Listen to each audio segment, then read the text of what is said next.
In the middle of October of 2017, it was revealed that Visceral Games, developer of the Dead Space franchise and Battlefield Hardline, was being shut down. This would be Electronic Arts' latest victim, as this is a company that has a long track record and reputation of shutting down game studios. But this shutdown took many by surprise, as Visceral Games was in mid-development of a linear Uncharted-like Star Wars game that was being called Project Ragtag and being led by Uncharted writer and director Amy Hennig. Electronic Arts, when announcing Visceral Games being shut down, also released a statement on the project, saying that they were quote-unquote revamping the game. The reason why? Well, EA claimed in their statement, "Throughout the development process, we've been testing the game concept with players, listening to the feedback about what and how they want to play, and closely tracking fundamental shifts in the marketplace. It has become clear that to deliver an experience that players will want to come back to and enjoy for a long time to come, we needed to pivot the design. We will maintain the stunning visuals, authenticity in the Star Wars universe, and focus on bringing a Star Wars story to life. Importantly, we are shifting the game to be a broader experience that allows for more variety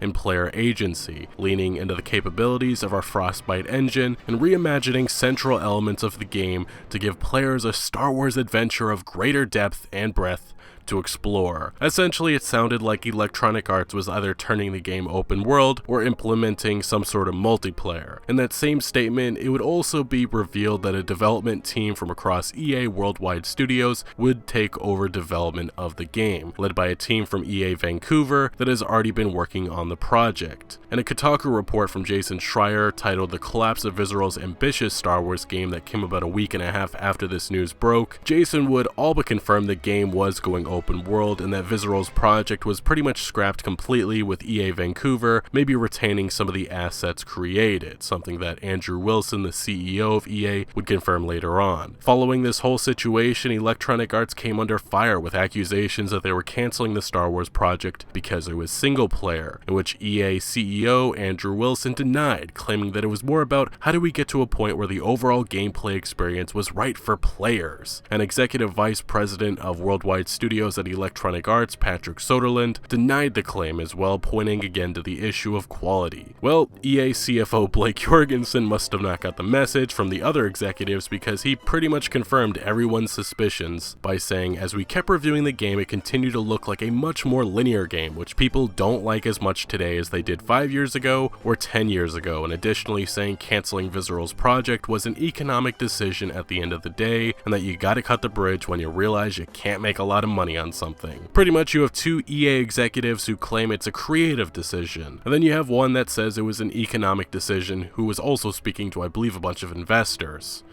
Anyway, months later, we're starting to get more of an idea of how this Star Wars project being led by EA Vancouver will be like. A recent job listing posted on EA's website for a lead online engineer in Burnaby at EA's Vancouver studio reveals in its opening sentence, "Lead a team to deliver online features for a Star Wars open world project." And next says that you will design, architect, and implement the online infrastructure for the project while working with industry-leading central technologies. Under key responsibilities, it's noted they are looking for someone to work with networking teams on client and server gameplay to ensure designs will maintain high traffic services for multi-platform games. And under the required technical skills and experience for this job posting, it's also said they are looking for someone with experience implementing online features such as matchmaking, asynchronous interactions, live services, server host migration, etc. required. Essentially, EA Vancouver is developing a Star Wars open world game with online elements. One of the big reasons why it looks like Visceral's Star Wars game was canned was because it was not monetizable enough. Electronic Arts loves their games as a service and microtransactions, which, looking at this screenshot, in the green is revenue made from live services. It really is just a majority of their income right now. Look, I'm gonna be honest, EA seriously needs to fuck off with shoving multiplayer into everything. Some games really just don't need it, and I have to believe this live services bandwagon almost every single big publisher wants in on isn't going to last forever. Trying to be a little bit more optimistic, I do hope that EA does something like Assassin's Creed Origins with this project. Star Wars is and has always been about the story, and I'm sorry EA, but the multiplayer microtransaction Battlefront games have already run their course with fans, and it's time to start focusing on what this franchise deserves. I honestly still don't know why a KOTOR remaster or KOTOR remake or KOTOR 3 has not happened yet. Logically, that's what a lot of people want, but I get it, they're not in the business of giving players what they want, they're in the business of making money. Anyway, it'll probably be quite some time till we hear more about this project, but losing out on the creative genius Amy Hennig is sad, and I honestly look at EA's games in recent years, and none of their blockbuster titles really have been strong story single-player experiences, which makes me worry about the quality. But what do you guys make of this news? Does this interest you at all now, knowing that it is for sure going open world? Let me know your thoughts in the comment section below, but thank you for watching. Make sure to leave a like if you did enjoy this video or found any informative value, and consider subscribing for more videos like this,